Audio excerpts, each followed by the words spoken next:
mag-iisang buwan na namin hindi nakikita ang Ang araw. araw. Oo nga. Yeah. And Oh. damang-dama na namin si Typhoon Obet. Oo nga. Oo nga. Kasi hindi Tama dyan. lumalakas ulit yung ulan. Ako, ingat lahat ng mga taga Ingat, Baguio ingat. kasama si Attorney Luluha. Ingat po kayo dyan, mga kapatid. Salamat po. Pero attorney, sige po, puntahan na natin yung impeachment ngayong day 17. Totoo ba na smoking gun itong si Gina Acosta gaya po ng description ng prosecution?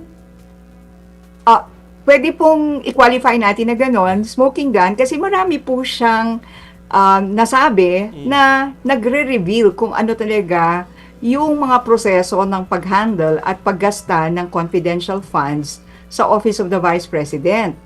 And marami sa mga sinabi niya, labag dun sa Joint Circular 2015-01 na tinuturing nating batas at guidance para sa lahat ng mga heads of agencies at saka ng special disbursement officers kung ano talaga ang kanilang mga responsibilidad at accountabilities pagdating sa usapin ng confidential funds. Marami kasing ginawa dun sa liquidation na obviously mali or taliwas sa standards or sa requirements. Tapos makita natin sa mga sagot niya na paulit-ulit lang talaga na ini-emphasize niya na sinunod lang niya yung utos ni Vice Presidente. Nagtiwala siya kay Colonel La Chica as the security officer. Beyond that, hindi na siya nag-scrutinize, hindi na niya re-review, hindi man lang siya nagtanong doon sa mga nag-implement ng confidential activities kung para saan ba to, bakit weird ang mga pangalan na to, bakit walang mga resibo. Ibig sabihin, wala talaga siyang ginawa beyond what was presented to her or submitted to her by Colonel La Chica. Okay, may follow-up lang ako doon, Masay. Negligence at best, at saka ang nakakalungkot dito, marami siyang self-incriminating statements doon sa mga tingin natin inosenteng sinabi niya. Actually, Mabigat. umaamin siyang may criminal liability siya. Okay. Sino siya? Siya o si VP? Si Gina Acosta po, marami siyang sinabi na, Self-incrimination. oo, kasi yung gross negligence talaga sa pag-handle ng confidential funds, and mapapatunayan dyan dun sa hindi pagsunod dun sa joint circular. Oo, yun. Tapos, ang medyo siguro patawid pa lang tayo or papunta pa lang tayo doon ay kung ito bang perang to, yung 500 million between December of 2022 up to third quarter of 2023, ito bang 500 million na to napunta sa maling paraan, sa bulsa ni Vice President, or nagastos ba sa hindi tama? Kasi ano yun, ibang article na yun, if ever, no? Ibang article dito. Ito pa rin yun, pero ito pa rin? Okay. ito pa rin yun. Right now, ang personal assessment ko, hindi pa siya nadudugtong sa misuse and misappropriation mismo ni Vice President. Ang pinapakita pa lang ay irregularities. And so far, ang talagang nag-commit ng irregularities or non-compliance with the law ay si Gina Acosta. Ang sinasabi lang kasi niya, sinunod niya yung utos ni Vice President. Pero yung 500 million ba, napunta kay Vice President, siguro yun yung kailangan nating marinig in the with the next witnesses. With the next witness. Sorry, Mase. Kasi tukol doon yung sa sinasabi ni Atty. Lu yung follow-up question ko. Kasi, yes, nadama ko rin po yung mga sinabi nyo na parang may mga sinabi siyang mabigat, ha? Pero pagdating doon sa pagtatanong ng mga senador kanina, specifically, Senator Amy Marcos, yung mga tanong na may pagkakataon ba na hinawakan yung pera ni VP Sara? Yan ang mga tanong niya. At kung talagang, kung dumaan yung pera sa kamay mismo ni VP Sara. Relevant ba yun doon sa ating pag-iintindi ng lahat ng mga nag-transpire kanina? Yung tanong ni Senator Amy na yon ay nakapagpawalang sala ba yun sa Vice Presidente porque hindi dumaan sa na actual yung pera sa palad niya? mahalaga na maikonekta yung paglabas ng 500 million na hindi sinunod yung proseso Okay. at saka yung paggamit mismo ng opisina ni Vice President. Kasi we need to go beyond yung negligence or irregularities or failure to comply with established procedure. Sa akin, importante na maikonekta yung amount, yung 500 million pesos kay Vice President. Pero, dun sa questions naman ni Senator Amy Marcos, ang corruption naman hindi nangyayari na, di ba, hindi yan talaga nakikita direktahan nung corrupt official. Usually, may mga ibang personalities involved in handing the money para merong deniability yung mga public officers. And I think ganun yung nangyari. Yeah. Hindi alam ni Gina Acosta kung ano actually ang nangyari dun sa pera after niyang binigay kay La Chica, kay Colonel La Chica. Pero, hindi rin niya masasabi na ito hindi napunta kay Vice President. Okay. Hindi, kinakagulat lang ng mga viewers kasi kanina while I was monitoring Attorney Lulu, na akala nila na solve na itong issue ng kung sino yung responsible sa hierarchy. Sa nakalipas na mga linggo na yung sinong officer ang liable kapag ka merong questionable nangyari sa pondo. Kala daw ng mga tao na solve na yon 2 weeks ago. But ngayon ganun daw pa rin ang tanungan kung dumaan ba sa pala, di mga ganun bang insinuation? Oo nga kasi I think nadadivert tayo. Ang head of office and therefore yung pinaka-accountable na officer ay actually hindi si Gina Acosta, si Vice President Sara Duterte. Kasi siya lahat ang nag-utos. Ito yung mako-conclude natin so far sa mga testimonies, di ba? Siya yung nag-request ng confidential fund sa Department of Budget and Management. Siya ang nag-utos kay Gina Acosta na i-encash niya ni Gina Acosta yung pera pag ready na yung cheque. Si Vice President ang nag-utos kay Gina Acosta na pag na-encash na, ibigay yan kay Colonel La Chica. So, tatlong facts undenied so far, in fact, na-reinforce at na-corroborate, tatlong facts na magsasabi talaga na ang head of office ay at least pabaya or siya mismo ang nakinabang doon sa 500 million. Kasi doon sa mga liquidation reports, ang daming questionable, ang daming gaps, ang daming loopholes. Kaya naman, naging subject yan ng notice of disallowance ng Commission on Audit. Hanggang ngayon, di ba, hindi natin alam kung totoo nga ba yung mga taong pinagbayaran yan. Kung merong nga bang safe houses na worth 16 million ang ginastos in 11 days. Ano nga ba yung mga operations na yan? Dun sa kanilang liquidation report, mga Christmas parties lang yan. At saka kung ano-anong mga what we call social events, di ba? So, hindi talaga explained fully ng mga dokumentong sinubmit so far sa COA kung ano nga ba ang totoong nangyari dun sa 500 million. Hanggang ngayon, nagtataka tayo. May question. Pero attorney, yung sinasabi po ninyo kanina na may mga nabanggit, itong si Gina Acosta na self-incriminating, ano po yung nakikita ninyong pinakamabigat na sinabi niya na kumbaga nilaglag niya yung sarili niya?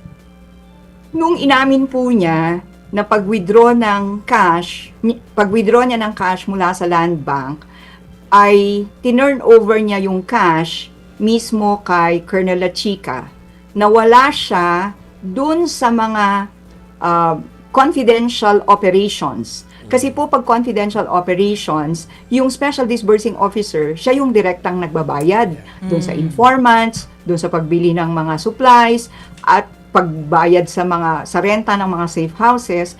Kasama po siya talaga dun sa confidential operations team. Apparently, si Ma'am Gina, iba yung pag-intindi niya sa trabaho niya. Na nasa opisina lang siya, pag nakita niyang may request for confidential funds galing kay Colonel La Chica and kino-confirm niya yan kay Vice Presidente, ilalabas niya yung pera. Yun pa lang po pag-amin na ng kamalian. And yung kamalian na yun might amount to technical malversation and even falsification of documents. Kasi po, siya ang nag-certify ng truthfulness at correctness nung liquidation report. paano niyang ma-verify at maso-certify yun kung wala siya during the confidential operations? So, ibig sabihin po, since nasabi nyo nga po, no, na since wala siya doon sa mga operations na yun, in fact, sinasabi niya wala siyang alam kung sino to mga taong to, itong mga names na si Pagong at kung sino-sino pa dyan, si Piatos. Ibig sabihin ba itong mga dokumento, yung mga acknowledgement receipts specifically, ay hindi siya valid? Hindi naman po sa hindi valid, pero nagkulang siya sa pag-fulfill ng kanyang duty at responsibility as an accountable officer dahil siya ang special disbursing officer. Dapat in-scrutinize niya mabuti yung mga documents. Dapat nandun siya at nagbabayad ng direkta during the confidential operations para meron siyang personal knowledge kung paano nga ba nagamit. Yeah. Sa testimonya ho niya, wala talaga siya, aminado siya na wala siyang alam, hindi siya kasama, wala siyang military background, malay ba niya sa confidential operations, hindi po yun depensa. Pag-amin po na hindi niya ginampanan yung kanyang duty as a special disbursing officer. And since Na nilipat niya yung pera sa isang taong hindi pwede bigyan ng confidential funds under the law. Oo, sinabi niyo po kanina, no, na may violation nga siya or may mga violations siya na na-commit. So, does this mean to say na pwede talaga siyang kasuhan, like criminal case po talaga? Opo, yun po yung nakakalungkot. Hindi ko lang po alam kung na-advise siya kasi pwede naman pong i-invoke yung right against self-incrimination pag sa ganitong mga kaganapan, sa ganitong mga trials. Pero, I think, tingin niya, yun yung depensa niya or yun yung trabaho niya na hindi siya magko-question. Pag sinabing, confidential yan, confidential operations, tapos na yung kanyang trabaho, i-report na lang niya. Pero mali po yun eh. Hindi ho ganun yung paggamit ng confidential funds. Lalo na pagdating sa special disbursing officers at saka yung head of office. So, kung sinabihan po siya ni Colonel Lachica na ay confidential ito, ay wala nang pwedeng ibang impormasyon na ibigay si Colonel Lachica, what should she have done? Ask more questions, investigate. Dapat nandun po kasi talaga siya, di ba? Siya yung part siya ng operations team pag merong confidential activity like surveillance. Nandun talaga siya on the ground. Ilang beses natin narinig sa kanya na never siya nag-on the ground. Hindi siya kasama sa mga operations. So, nung nag-submit ng liquidation report sa kanya, acknowledgement receipts, mga itemized na medicines and other supplies, purchase of equipment, dapat nag-investigate at nag-validate siya. Ang isa pang mali po kay Ma'am Gina Acosta is that nung tinatanong siya kung paano niya verify, sabi niya, tinanong lang niya kay Colonel Lachica.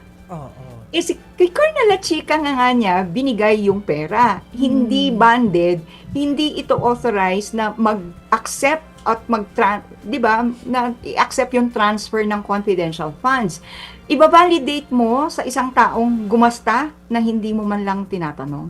Ang validation po kasi through other sources. So, dapat may inquiry or investigation siyang ginawa. Mag-scrutinize talaga siya. Mukhang obvious na hindi niya ginawa. Ibig sabihin, as disbursing officer, dapat alam niya rin kung ano-ano yung tunay na pagkatao nitong sina Piato, sina Belat, at kung sino-sino pa. Nung una po niyang na-encounter yung mga pangalan na yan, dapat nag-inquire na siya. Hindi dapat niya tinanggap lang yung sinabi ni Colonel Lachica na, Ma'am Gina, confidential operations yan.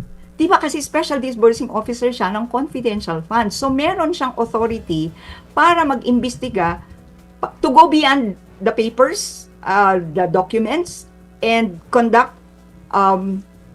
further investigation or fact-finding kung totoo nga ba to. Pagdating po kasi sa public funds, and in the case of all disbursing officers and other custodians of public funds, dapat meron silang reasonable doubt. Pinagdududahan nila dapat palagi kung ano yung sinasabit na papeles sa kanila para matest kung totoo nga bang ginamit sa dapat na purpose. Hindi ginawa yun ni Ma'am Gina. Oo. Yeah. Attorney Lulu, paano kaya yung ipinupunto kanina ni Attorney Ligutan na bakit kapag ka si Gina Acosta kausap yung defense, nagigets agad kahit na Tagalog yung tanong. Pero kapag ka daw yung prosecution yung nagtatanong, parang hindi na naman siya nakakaintindi gaano ng Tagalog. Paano natin dapat i-interpret yan? Oo nga, parang nagtampo tuloy si 'di ba, si Attorney Ligutan kasi obvious naman na pag doon sa cross-examination ni Attorney Bakel, ready siya, as in quick yung answer niya. Pero pagdating doon sa prosecution, medyo hesitant siya, minsan di niya maalala. So, uneven at saka unreliable talaga. Pero po sa aming abogado, pag tinawag mo kasi ang isang hostile witness, ibig sabihin, hindi yan cooperative, hindi yan Yeah. supportive sa'yo. Correct. Kasi yan, witness or nakaside dun sa kabila. So, expected dapat na magiging suplada at saka, magka-clamp up. Uncooperative. Hindi Uncooperative. yan magko-cooperate. Bakit kanya tutulungan, di ba? So, I think expected yan ni Attorney Ligutan. Nung nagreklamo siya, bakit ganyan ka? Bakit inconsistent yung manner of answering mo, mas forthright pagdating sa defense, pero nung sa prosecution expected talaga yon. Pero I think si Attorney Ligutan pointed that out para sa atin, para sa general audience. Okay. Chiki, hold Para makita natin. hold mo lang yung tanong mo, Chiki. Connected kasi yung tanong ko dito sa dialect at saka doon sa kung ano yung pagsagot ng witness kanina. Attorney Lulu, nagtaka lang ako. Actually, mapatanong ko sa inyo to off-cam na, pero since napag-usapan na rin naman yan. Before nag-end yung trial kanina, doon sa cross-examination, nung turn na nung depensa na tanungin yung si Miss Acosta, bakit ang naging tanong lang niya ika-isa-isa at ang tanong lang niya ay tungkol dun sa kagustuhan ni Miss Acosta na magsalita sa kanyang sariling dialect? I think naging sagot yun or paraan yun nung defense Yeah. para alisin sa isip natin na mukhang hindi niya naiintindihan, etc. 'Di ba? I think doon sa first time na nag-testify siya, marami ng suspicion na ano ba 'to? Nagpapakabobo lang ba or talagang mahina siyang makaintindi? Merong ganon, 'di ba?